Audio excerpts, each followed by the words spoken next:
누가복음 21장 5절에서 9절까지의 말씀을 봉독하겠습니다. 어떤 사람들이 성전을 가리켜 그 아름다운 돌과 헌물로 꾸민 것을 말하며 예수께서 이르시되 너희 보는 이것들이 날이 이르면 돌 하나도 돌 위에 남지 않고 다 무너뜨려지리라. 그들이 물어 이르되 선생님이여 그러면 어느 때에 이런 일이 있겠사오며 이런 일이 일어나려 할 때에 무슨 징조가 있사오리이까. 이르시되 미혹을 받지 않도록 주의하라. 많은 사람이 내 이름으로 와서 이르되 내가 그라 하며 때가 가까이 왔다 하겠으나 그들을 따르지 말라. 난리와 소요의 소문을 들을 때에 두려워하지 말라. 이 일이 먼저 있어야 하되 끝은 곧 되지 아니하리라. 아멘. 기가 막힌 수학이 있습니다. 실제로 수학 문제는 아니고요. 성경에 사도 바울이 우리에게 이렇게 권면했습니다. 쉬지 말고 기도하라. 여기에 주님께서 말씀하신 깨어 있으라 이 두 가지를 더하면 24시간 잠도 자지 말고 밥도 먹지 말고 깨어서 기도하라. 혹시 이렇게 산수하시는 분은 안 계시겠죠? 여기에 약간의 협박이 결합되면 이렇게도 이해될 수 있습니다. 24시간 깨어서 기도하지 않으면 구원받지 못할 수도 있다. 제자들을 봐라. 예수께서 깨어서 기도하라 하시는 말씀을 온전히 지키지 못하고 잠이 들자 그들은 예수를 바로 버리고 도망가 버리지 않았느냐. 어린 시절 수련회에 가면 밤중에 열심히 기도하는 시간들이 있었습니다. 저는 시간이 되면 졸려서 잠을 자야겠는데 밤이 새도록 부르짖으며 기도하는 참 부러운 누나, 형들이 있었습니다. 이때 어린 시절 수련회에서 받았던 기도에 대한 인상이 바로 그렇습니다. 24시간 끼어 기도해야 하는가? 그렇지 못하면 방언받지 못하고 은혜받지 못하는가? 그리스도인들에게 있어서 이 깨어있으라라는 말은 대단히 민감한 말입니다. 주일학교 때부터 귀에 못이 박히게 들었던 이야기, 기름을 준비한 5처녀. 이 처녀들은 깨어 있었죠. 다른 처녀들이 잠이 든 새 기름을 준비했고 깨어 있었던 이 처녀들은 신랑이 왔을 때 등불을 가지고 신랑을 맞이할 수 있었고 이들은 혼인잔치에 들어갈 수 있었다.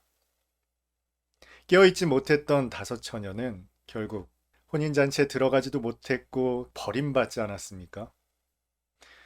어려서부터 이 깨어있다라는 것은 그리스도인에게 어린아이에게도 대단히 중요한 문제였고 꾸벅꾸벅 졸 때 혹은 깊이 잠들었을 때 주님이 오시면 어떡하나 하는 막연한 두려움도 있었습니다.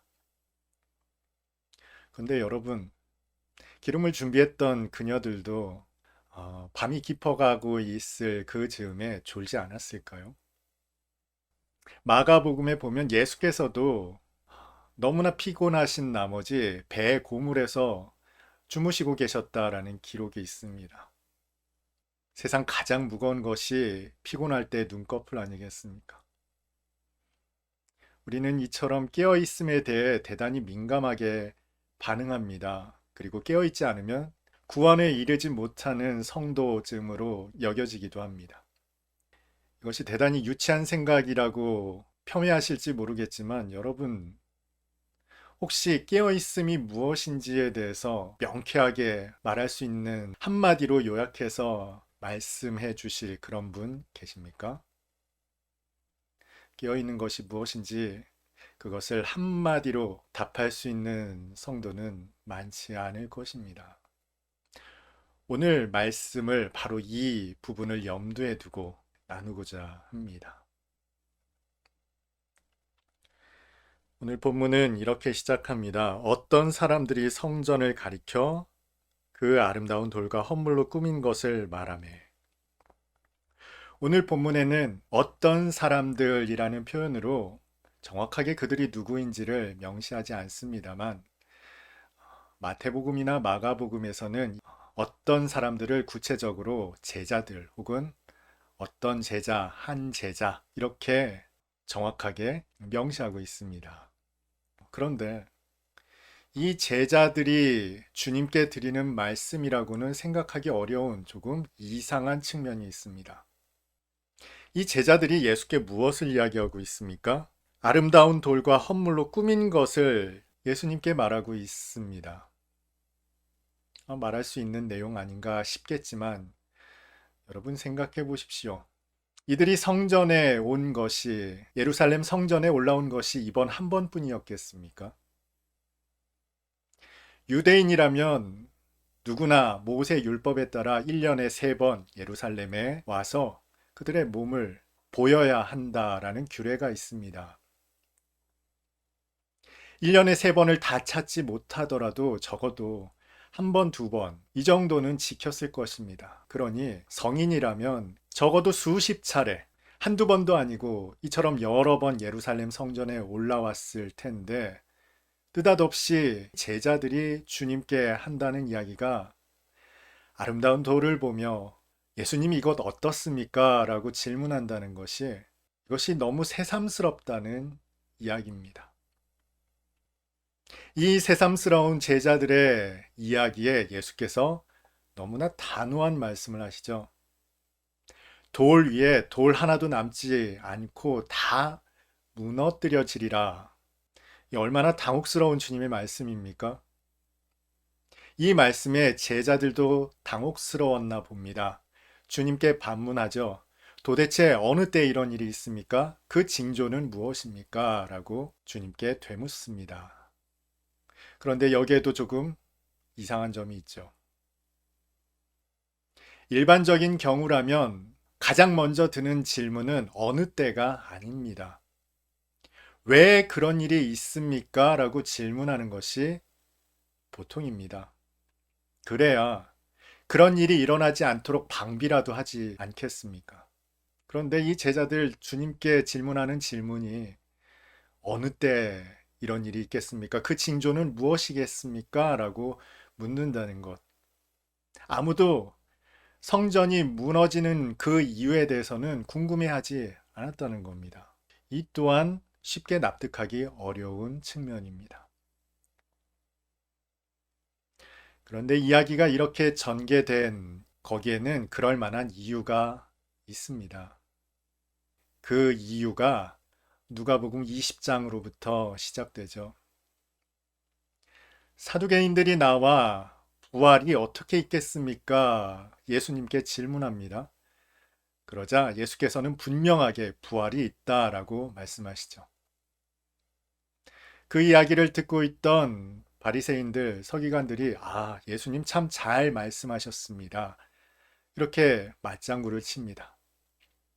그러자 예수께서 그 시선을 그들에게 돌려 너희가 정말로 부활이 무엇인지 아느냐?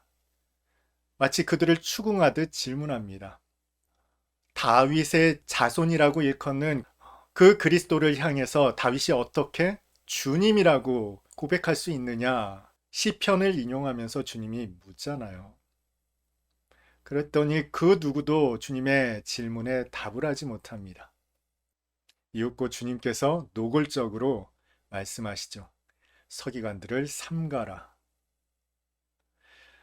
이쯤 되면 대놓고 주님께서 그들과 각을 세우고 계시는 것입니다. 구체적으로 설명은 드리지 않았지만 그 다음에 그 직후에 등장한 내용이 가난한 과부가 헌금을 드리는 내용이었습니다. 그런데 그 내용에도 이런 말씀이 함께 덧붙여져 있죠. 21장 1절입니다. 부자들이 헌금함에 헌금 넣는 것을 보시고 이 부자들이 누군지 특정하지는 않으셨습니다. 그런데 누가복음 16장에는 바리새인들을 일컬어 돈을 좋아하는 자들이라고 말씀하셨어요. 다시 말해서 이 부자들은 바리새인들을 염두에 두고 하신 말씀이라고도 볼 수 있습니다. 부자였던 바리새인들이 헌금함에 헌금 넣는 것과 가난한 과부가 2렙돈 넣는 것을 비교하시며 그 부자들의 헌금을 평가절하하는 주님의 모습이 담겨 있다고도 할 수 있죠. 계속되는 주님의 바리새인들과 서기관들에 대한 평가를 두고 제자들도 마음을 졸였을 겁니다. 이제 왕으로 등극하셔야 되는데 당시 기득권 세력이었던 바리새인과 서기관들의 정치적 도움이 필요했기 때문이죠. 이들과 좀 잘 타협해서 좋은 분위기에서 왕으로 등극하신다면 훨씬 더 큰 힘이 되실 수 있는데 주님께서 계속해서 각을 세우고 계시니 분위기를 전환하고 싶었을 겁니다. 해서 성전의 아름다움을 띄워본 거죠. 왜냐하면 성전이 이렇게 아름답게 관리되고 유지 보수되기 위해서는 그들이 내는 헌금이 절대적으로 중요하게 사용되었기 때문에 그렇습니다. 그런데 거기에 아랑곳하지 않고 주님이 이 말씀을 하셨어요. 돌 하나도 돌 위에 남지 않고 성전이 무너질 것이다. 주님의 이 말씀은 제자들에게 대단히 큰 충격이었을 겁니다. 주님께서 왕이 되시더라도 성전이 무너진다는 것은 주님께 있어서도 정치적 큰 타격이 있다라는 의미이기 때문에 그렇죠. 주님의 왕권이 훼손될 수 있다라는 그런 말씀으로 제자들에게 들렸기 때문에 그들은 그 때가 궁금했습니다. 도대체 그 일이 어느 때에 일어난다는 것입니까? 사실 그 문제는 제자들 역시 당사자였기 때문에 궁금할 수밖에 없었던 문제였던 것입니다. 주님이 이 모든 일들을 모르셨을까요? 그들의 질문의 의도를 주님께서 모를 리 없으셨습니다. 주님께서는 예루살렘과 이스라엘에 닥칠 혹은 마지막 종말의 때에 있을 일들을 아울러 한 말씀으로 언급하시죠. 그 이야기가 오늘 본문 이후에 등장합니다. 오늘 본문에는 앞으로 닥칠 일들에 대해서 제자들에게 두 가지 권면을 하고 계십니다. 이르시되 미혹을 받지 않도록 주의하라. 많은 사람이 내 이름으로 와서 이르되 내가 그라 하며 때가 가까이 왔다 하겠으나 그들을 따르지 말라. 난리와 소요의 소문을 들을 때 두려워하지 말라. 이 일이 먼저 있어야 돼 끝은 곧 되지 아니하리라. 제자들을 향한 두 가지 권면의 말씀은 이것입니다. 너희들 미혹을 받지 않도록 주의하라. 그리고 두려워하지 말아라. 그런데 이 말씀을 곰곰이 생각해 보면 어느 것 하나도 제자들에게 해당되는 사항이 없습니다. 성전이 무너지는 사건은 40년이나 지나야 일어날 일입니다. 그리고 그 종말의 사건은 훨씬 더 이후의 일입니다.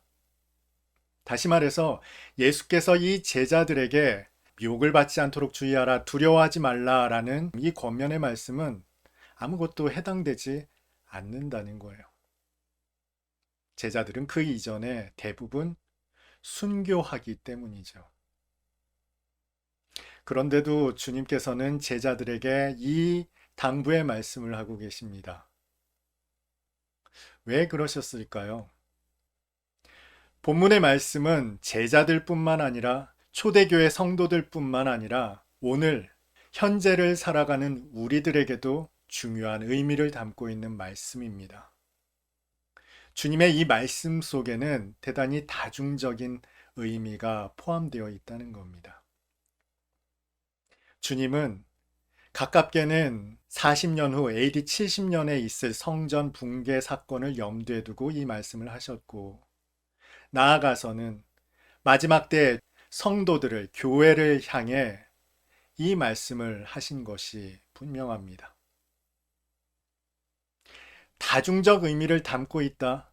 게다가 이 말씀을 제자들에게 하셨다는 것은 이 말씀의 대상이 제자들도 포함된다는 의미입니다. 미혹을 받지 않도록 주의하라, 두려워하지 말라라는 이 말씀은 제자들에게도 해당되는 말씀이라는 거예요. 어떻게 그럴 수 있을까요? 곧 있으면 예수께서 고난을 받으시고 십자가 위에서 죽게 될 것입니다. 성전이 무너진다라는 것은 어찌 보면 주님의 완전한 죽음을 내포한 말씀이기도 합니다. 실제로 요한복음에서 예수께서 당신의 육체를 두고 성전에 빗대어 말씀하신 일이 있습니다. 그러니 돌 하나도 돌 위에 남지 않고 성전이 무너뜨려지리라는 이 말씀은 십자가 위에서 완전히 죽으실 것을 언급하신 내용이라고도 볼 수 있다는 거죠. 그런 의미에서 두 가지 차원에서 그 제자들을 염두에 둔 말씀이라고도 할 수 있습니다. 너희들은 미혹을 받지 않도록 주의하라는 것이죠. 3년 동안이나 주님을 따라다녔습니다. 놀라운 기적을 나타내시는 것, 이전에는 들어본 적도 없었던 권위 있는 말씀으로 백성들을 가르치고 인도하시는 그 모든 모습을 3년 동안 동고동락하면서 눈앞에서 보아왔던 제자들입니다. 이제 예루살렘에 올라와서 다윗의 왕조를 이어나가실 것이라 확신하고 있었던 찰나 주님께서 허무하게 죽으셨단 말입니다. 이 사건 직후에 제자들은 모두 다 뿔뿔이 흩어져 도망가 버리죠. 어떤 제자는 예수님을 모른다고 부인하고 또 어떤 제자는 스스로 목매어 죽었다는 소문이 들립니다. 3년 동안이나 주님으로 고백하며 따라다녔던 그 모든 일들이 일순간에 물거품이 돼버리는 그 상황 앞에서 그 누가 미혹을 받지 않을 수 있겠습니까? 그들의 믿음은 순식간에 흔들릴 수밖에 없었을 겁니다. 그 두려움과 절망 속에서 제자들은 방문을 걸어 잠그고 사람들을 두려워하며 숨어들었습니다. 예수를 잡아 죽인 사람들이 그 제자들도 찾고 있다라는 확대 재생산된 수많은 소문들에 그들은 두려워 숨을 수밖에 없었을 겁니다. 그런데 오늘 본문 마지막을 보니 주님께서 이렇게 말씀하십니다.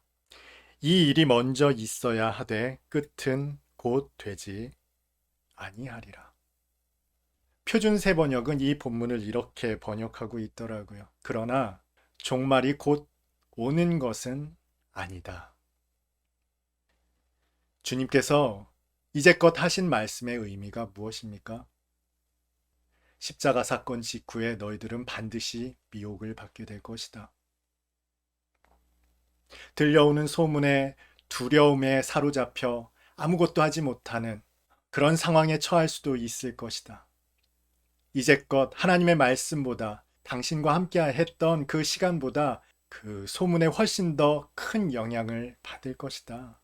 그러나 그때 너희를 미혹하는 미혹의 실체를, 두려움의 실체를 분별할 수 있어야 한다. 여러분, 이것이 바로 깨어 있는 것입니다. 깨어 있다는 것은 우리의 구원이 위태롭기 때문에 깨어 있어야만 구원받을 수 있다라는 구원을 위한 수단의 말씀이 아니라는 것입니다. 일 나간 엄마를 기다리는 아이를 생각해 보신 일이 있습니까? 아이는 엄마를 하염없이 기다리겠죠. 그러다가 꾸벅꾸벅 졸지도 모를 일입니다. 졸고 있는 아이를 보며 집에 돌아온 엄마가 깨어있지 않았다고 그 아이를 혼내겠습니까? 그래서 깨어있으라는 그 말씀의 의미는요, 마태복음의 전제로 시험에 들지 않게라고 말씀하신 것입니다. 깨어있으라는 주님의 말씀은 지금의 이 연약한 삶으로는 우리의 구원이 위태로우니 정신 차리라는 말씀이 아닙니다. 주님을 그리스도 살아계신 하나님의 아들이라고 고백했던 베드로조차 그 말씀 직후에 어떻게 대항했는지 그 기록이 우리에게 전하고 있지 않습니까? 우리는 미혹받을 수밖에 없는 연약한 존재라는 거예요. 성령 충만했다가도 즉각적으로 두려움에 사로잡힐 수밖에 없는 존재라는 겁니다.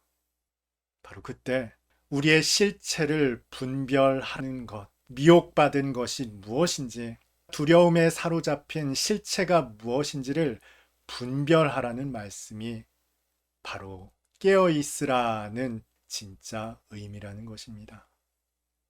사탄은 우는 사자와 같이 삼킬 자를 찾아 두루 돌아다니는 존재가 맞습니다. 그렇다고 여러분, 우는 사자가 우리를 삼키려고 할 때 그것을 방관할 아비는, 그것을 모른 채 할 어미는 없을 겁니다. 십자가를 지시고 우리를 구원하신 주님의 그 놀라운 사랑이라면 그것을 팔짱 끼고 방관하실 리 없다는 거예요.